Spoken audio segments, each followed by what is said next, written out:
أعوذ بالله من الشيطان الرجيم. بسم الله الرحمن الرحيم. أعوذ بالله من الشيطان الرجيم تا تعوذ او استعاذہ وائی پدې کې د شیطان مردود نه پناه غوښتل شوې ده او د الله جل شانه په پناه کې راتلل دي.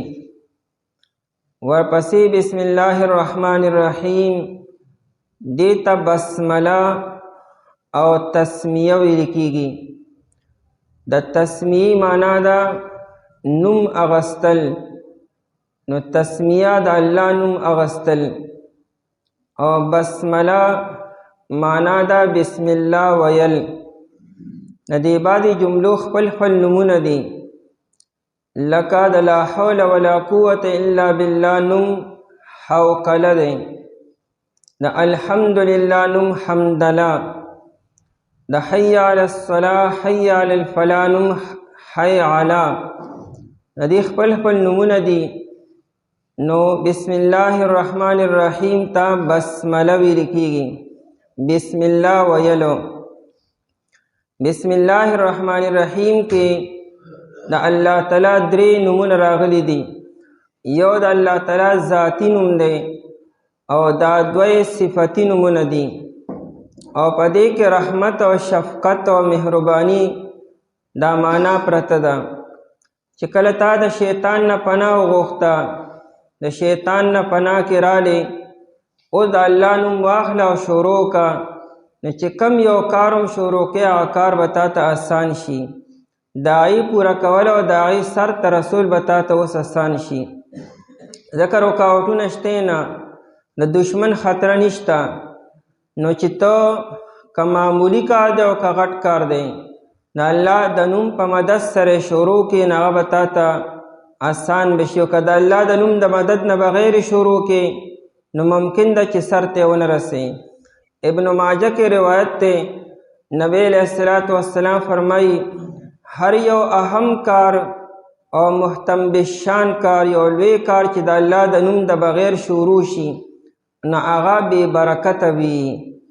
یا خدا چې سر ته رسي نه نیمګړی شي، او یا دا که سر ته ورسېدو نو په ښه انداز کې ونه شي، چې څنګه انسان چې داسې د وشي نو هغه انداز کې ونه شي. او که وشو مو نو هغه مقاصد او فواید ترې نه حاصلېږي. او د الله په نوم سره که یو کار شروع شو نه په ښه طریقې سره انجام ښایسته وي، او د انسان د زړه تسلی او د هغې مطابق کار سرته ورسي. نو بسم الله الرحمن الرحیم کې د الله په نوم سره یو کار شروع کول دي. بسم الله الرحمن الرحیم لفظي معنا ده بسم الله په نوم د الله تعالی سره، الرحمن چې بے حد مهربان، الرحیم انتهایی رحم کوونکی. دا مونږ چې معنا کو شروع کوم په نوم د الله تعالی سره، ابتدا کوم په نوم د الله تعالی سره، نو دا اصل کې د بسم الله الرحمن الرحیم نه مخکې اشرعو او یا ابتدئو دا یو لفظ مونږ روباسو. دا د ګریمر خبرې دي، ورنه د بسم الله الرحمن الرحیم لفظي معنا لفظ به لفظ معنا، یعنی ورډ بای ورډ معنی دا په نوم د الله تعالی سره چې بے حد مهربان او انتهایی رحم کوونکی. اوس مونږ معنا کو شروع کوم په نوم د الله تعالی سره، ابتدا کوم په نوم د الله تعالی سره، نو دا د اشرعو د ابتدئو معنا ده. دغه معنا هم صحیح ده، ځکه مونږ چې یو کار شروع کو د الله په نوم سره شروع کو، نو اشرعو بسم الله یا ابتدئو بسم الله یا اقرعو، کم یو کار چې شروع کې د هغې مطابق فعل ورته روباسه. دلته مونږ قرات کو د الله کلام لولو، نو مونږ به وایو اقرعو بسم الله الرحمن الرحیم، زه لولم په نوم د الله تعالی سره چې بې حده مهربان او انتهایی رحم کوونکی دی. او مثال یو سړی اودس کی نا به داسې وایي اتوضؤ بسم الله الرحمن الرحیم، نو د الله په نوم سره اودس کوم، یو سړی مونځ کې هغه به وي اصلي بسم الله الرحمن الرحیم، زمونځ کوم د الله په نوم سره. نی هر یو دپاره ځان له ځان خپل فعل هغه مرستی شو. او یو داسې خبره چې د ټولو افعالو ته هر یو کار ته شاملي، نو بس اشرع شروع کوم، که اودس دی، که قرات دی، که دنیا یو کار دی، که د آخرت یو کار دی، هر یو فعل او هر یو قول دپاره اشرعو صحیح دی. شروع کوم په نوم د الله تعالی سره چې بې حده مهربان او انتهایی رحم کوونکی دی. د اعوذ بالله ویل دا مستحب دی، او دارنګه د بسم الله الرحمن الرحیم ویلو مستحب دی. هر یو کار چې شروع کوي نو مخکې دا ویل مستحب دی. خاص کر مانځه کې یو سړی چې مونځ کې او هغه ثنا ووایي ولا اله غیرک نه بعدو، هغه به اعوذ بالله من الشیطان الرجیم وایي. کم سړی چې قرات کې الحمد نه قرات شروع شي، په مانځه کې دا سبحانک اللهم دا ثنا ده. سبحانک اللهم نه مخکې نه اعوذ بالله شته او نه بسم الله شته. څنګه چې دی الله اکبر وي تکبیر تحریمه، فوراً به سبحانک اللهم شروع کې. ولا اله غیرک نه بعدو، چې یو سړی قرات کی لکه امام قرات کی او یا منفردو چې سړی ځان لمونځ کی، که فرض کی، که سنت کی، که واجب او که نفلو، اور پسې به قرات کی، نو د قرات نه مخکې اعوذ بالله و بسم الله ویل دا مستحب دی. نه به اعوذ بالله من الشیطان الرجیم یو پیروي، ځکه قرات کې یو قرات یو اهم کار دی، د شیطان نه پناه وغواړه. او بیا ورپسې بسم الله الرحمن الرحیم یو پیرو وایا، د دې ویلو مستحب دی. د امام احمد بن حنبل رحمت الله علیه په نسبت باندې د بسم الله ویل دا واجب دی، او د نور ائمه په نسبت باندې دا مستحب دی. غټ دلیل دا دی چې عمر رضی الله عنه او بکر رضی الله عنه او دارنګ نبی علیہ السلام چې مونږ شروع کو نه هغوی به الحمدلله رب العالمین سره شروع کو، بسم الله سره مې نه شروع کو. نو که چېرې دې ویل واجب وي نو نبی علیہ السلام به خامخا او بکر عمر به په بسم الله الرحمن الرحیم سره جهر کو او مونږ به شروع کو. بهرحال بسم الله الرحمن الرحیم ویل په مانځه کې مستحب دی، او د مانځه نه علاوه هغې کې مستحب دی. او بیا د بسم الله الرحمن الرحیم نه بعد به قرات شروع کې. اوس که امام دی نو په هر رکعت کې به د الحمد نه مخکې بسم الله وي، او که منفرد دی یعنې ځان لمونځ کوي نو هغه به په هر یو رکعت کې د الحمد نه مخکې به بسم الله وي، که نارینه دی او که زنانه ده. بیا په هر رکعت کې اعوذ بالله نه وي. وجه څه ده؟ وجه دا ده چې د مونځ دا قرات چې دی که د لومړني رکعت دی او که د دویم دی او که د دریم دی او که د څلورم دی، دا د قرات په مسله کې مونځ ټول یو دی، یعنې دا ټول قرات یو حسابېږي. د لومړني رکعت او د دویم رکعت او د دریم رکعت دا قرات یو حسابېږي. او د قرات نه مخکې یو پیر اعوذ بالله ویل دا مستحب دی، او هغه تا په لومړني رکعت کې ویلې ده. نو په دویم رکعت کې ته ځان له مستقل بل قرات نه کوم، دغه قرات چې کوم مخکې دې شروع کړی دی او یې نه مخکې تا اعوذ بالله هغه ویلې ده. که دې وجې نه که د یو انسان نه په لومړني رکعت کې په قرات کې غلطي راله او داسې غلطي تا وکړه چې هغې سره مونځ فاسدېږي، نو زموږ فقها لیکي چې دغه غلطي که تا په دویم رکعت کې ټیک کړله نو مونځ صحیح شو. د لومړني رکعت غلطي بس ختمه شوه. که تا په دویم رکعت کې هغه بیا دوباره ولوستو او هغه غلطي تا صحیح کړله نو مونځ د فساد نه بچ شو. ځکه وجه دا ده چې د قرات په مسله کې دا ټول مونځ یو حسابېږي، چې ټول قرات یو حسابېږي. گویا چې تا په اول کې غلطي وکړه او په آخر کې دې ټیک کړله. او د مونځ نه علاوه یو سړی قرآن کریم تلاوت کی نو هغه به لومبې اعوذ بالله من الشیطان الرجیم ووایي، بیا بسم الله الرحمن الرحیم ووایي، او بیا به قرآن شروع کی. دارنګه عام یو کار د دنیا دی، خو جایز کار او مباح کارو، که د دنیا دی او که د آخرت چې د ګناه کار نی، نو هغه به اعوذ بالله من الشیطان الرجیم ووایي، بیا بسم الله الرحمن الرحیم ووایي، او بیا خپل کار دی شروع کی. اعوذ باللہ من الشیطان الرجیم با قرآن کریم سره متصل کو بینا ان دا سی بنا چا اعوذ باللہ من الشیطان الرجیم اور پسی منگا یو صورت شروع کو یا دا قرآن ویت شروع کو منز کے بوقف کو دا وقف کول دا مستحب دی چا اعوذ باللہ من الشیطان الرجیم مانی وقف شی ادری گئے اور بیا مخ کے قرات شروع کے دا بسم اللہ الرحمن الرحیم ویل دا مستحب دی پہر یو جائز کار نمخ کے بسم اللہ الرحمن الرحیم کے دا اللہ تعالیٰ دری نمون راغلی دی اللہ الرحمن او الرحیم دا اللہ تعالیٰ ذاتی نم دے او دا دو نمون صفتی دی دا اللہ اسم اللہ الاعظم دا اللہ تعالیٰ پا تمام نمونو کے دا دین لوی نم بل نشت دے دا اللہ تعالیٰ لوی نم دے او دا اللہ تعالیٰ چی دا دین ما سوا سمر نمون دی اغا طولو تا دا نم شامل او جامع دے تاچی اللہ اوئی نو دا اللہ تعالیٰ چی سمر نمون دی اغا طول گویا کتا ہوئی کتا الرحمن الرحیم الملک القدوس وائی دا اخپل ثواب دے اخپل مانے دا گویا تعالیٰ اللہ نہ دے ویلے تا صرف صفتی نم ویلے دے نو اللہ دا اللہ تعالیٰ ذاتی نم دے او دا نور یا صفتی نمون دی اللہ سرا الرحمن او الرحیم رالو صفتی نمونا شروع کے بنبی علیہ السلام چی چاہتا خط لے گو آئے کہ بے بسمک اللہم لکو بسمک اللہم اے اللہ ستا پنم سرا نو خط بے مخ کے اولی کو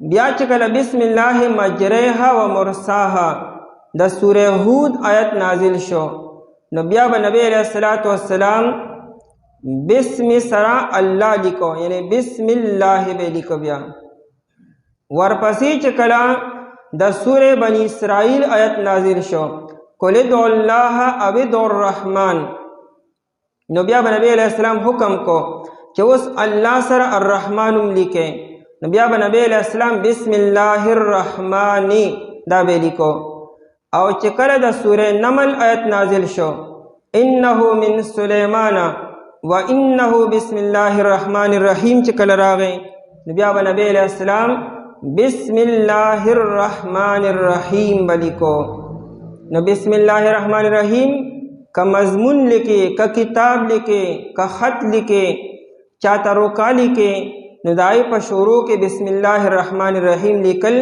دا مستحب دی خلق یو غفلت نکار لی برا 786 اولی کی دا مناسب ندا بسم اللہ الرحمن الرحیم لکل پکار دی عام طور خلق دا دلیل پیش کی یہ دا خط خلق بے او دا سر آلی او دا پچوں کی پر ڈاک باندی زی او خلق ولی را ولی با او چاہتزی کی دی شغی بے او دا سر آوالی دا طولی خبری کمزوری دی نبی علیہ السلام چکل دا حدیبی معاہدہ وشوا دا آغین بعد نبی علیہ السلام چونکہ دا کافران و مشرکان نبی غم شو دا طرفنا یا نبی علیہ السلام مختلف طرفون تا خطون لکلی دی مختلف بادشاہانو تا کسرا تے خط لے گلے دے مکوکس بادشاہ تے خط لے گلے دے دا روم بادشاہ تے خط لے گلے دے نجاشی بادشاہ تا مختلف بادشاہانو تے خطون لکلی دی او دا خطونو پا شروع کے نبی علیہ السلام بسم اللہ الرحمن الرحیم لکل دے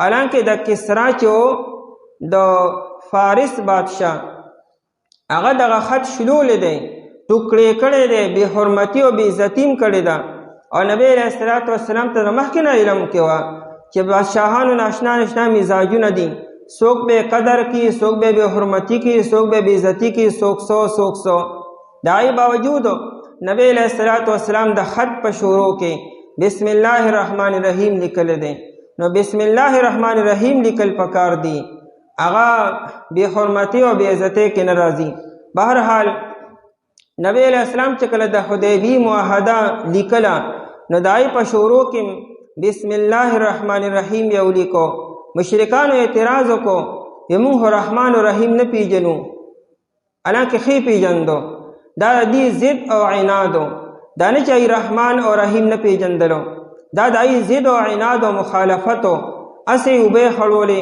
اسی معاہدے خرابولا او خپل لویی خودلا ناغي بسمک اللهم ولیکا لکه څنګه چې د مشرکانو بم هغې د خطونو په شروع کې د معاهدو په شروع کې به بسمک اللهم لیکو.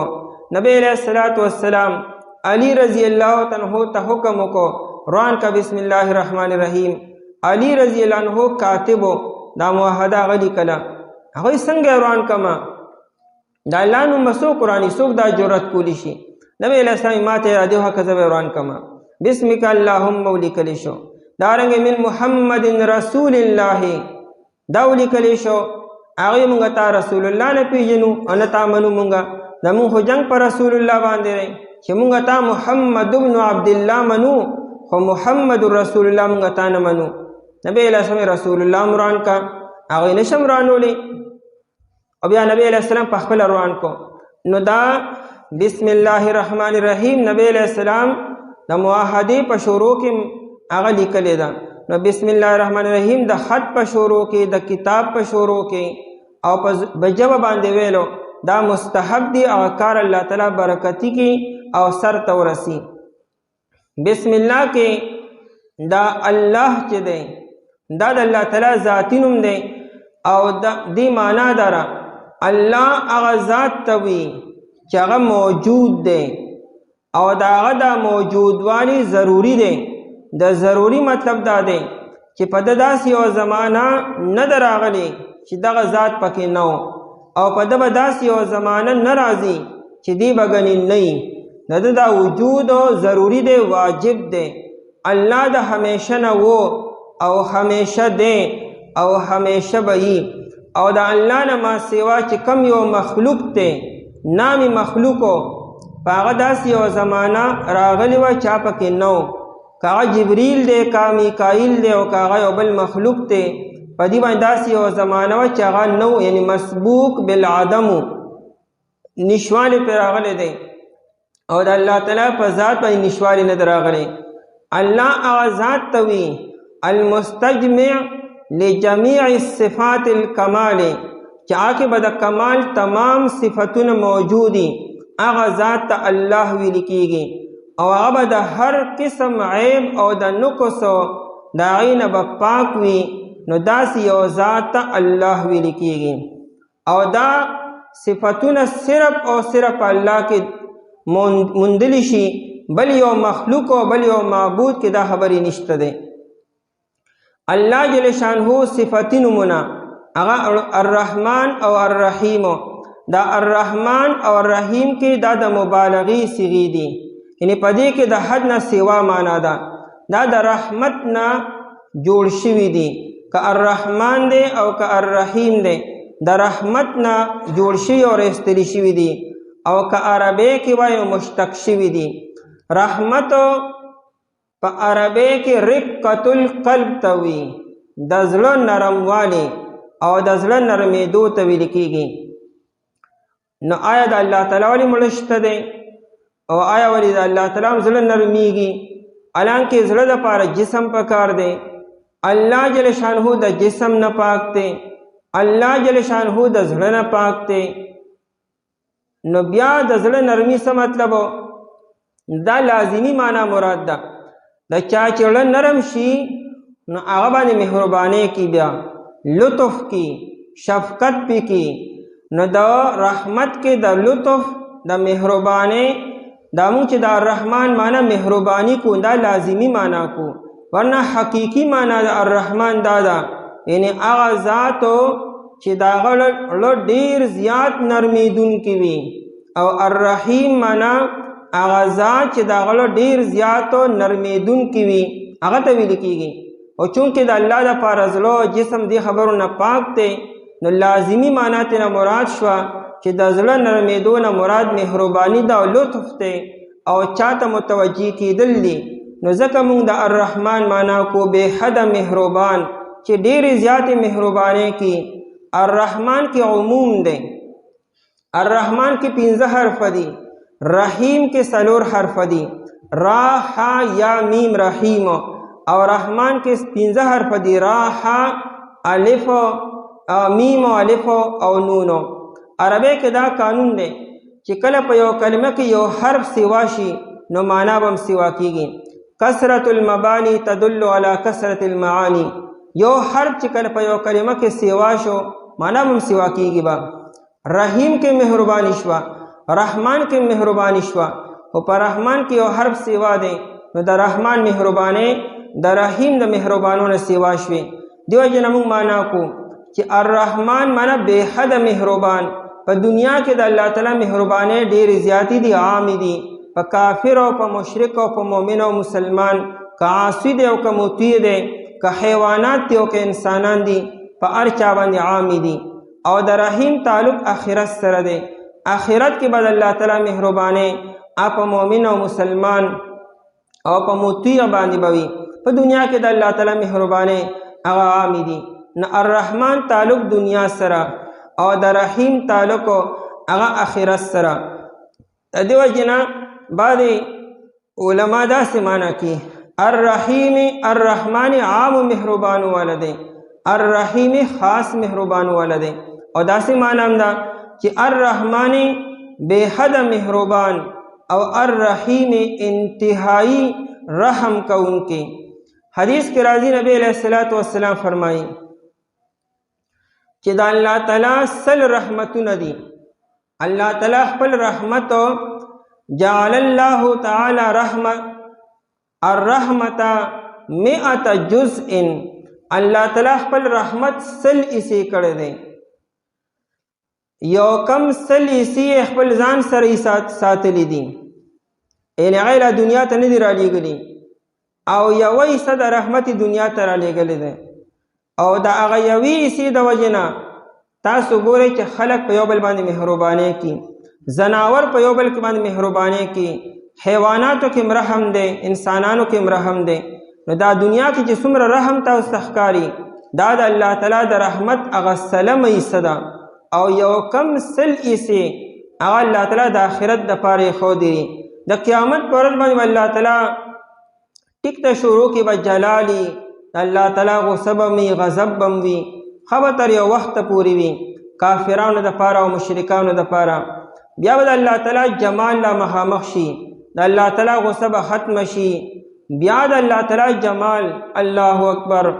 ډېر ګناهګار خلکو چې د هغوی د ګناهونو انتها به وي، اب الله تعالی داسې به معاف کړي، داسې چې د هغوی دپاره باني الله تعالی لټي به د چا لپاره به څه به نه شي، د چا لپاره به څه به نه شي، هغه به بس باني ته د الله تعالی رحمت به یې اصل کوي.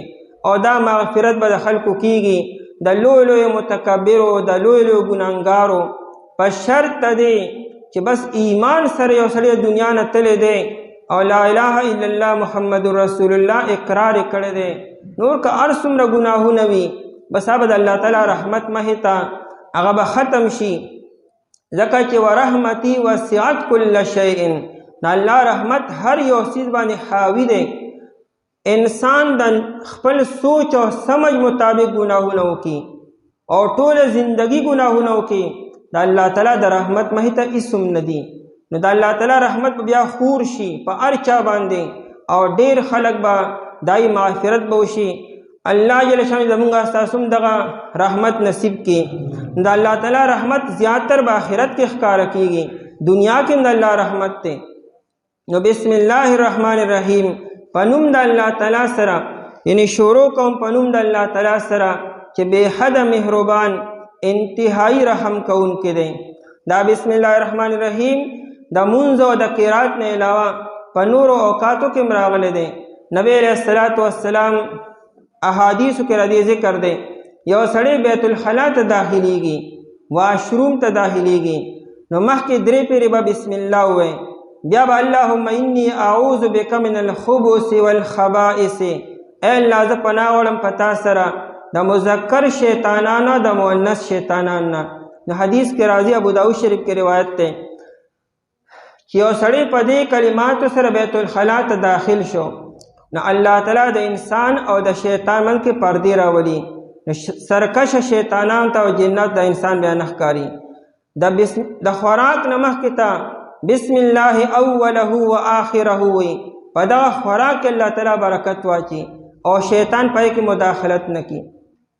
دغه رنګې بسم الله الرحمن الرحیم د اودس نه مخکې ووایي، چې د اودس نه مخکې بسم الله الرحمن الرحیم وایي.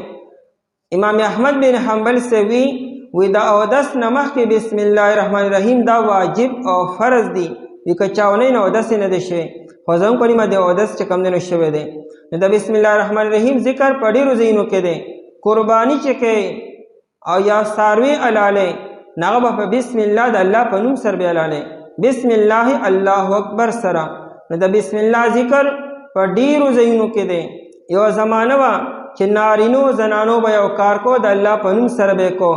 زنانو به وړه اغل د بسم الله سره، مالګه به اچوله بسم الله سره، سمسې به په کټوې کې واله بسم الله سره. خوراک کې به نور او برکت و. د هغې نه به ښکلې ښکلې هغه عبادتونه به پیدا کېدل وه. اوس چونکې نورې خبرې شروع شوې نو ظلمت او ظلمت دی. په مونځ کې هم ظلمت دی، وساوس دي او خیالات دي. مخکې به هر څه په بسم الله سره وشو نو مونځ کې به هم نور او مونځ کې به هم برکت به و، الله ته به توجه وه. و نورې خبرې راغلې، برکتونه ختم شو، توجهات هغه ختم شو.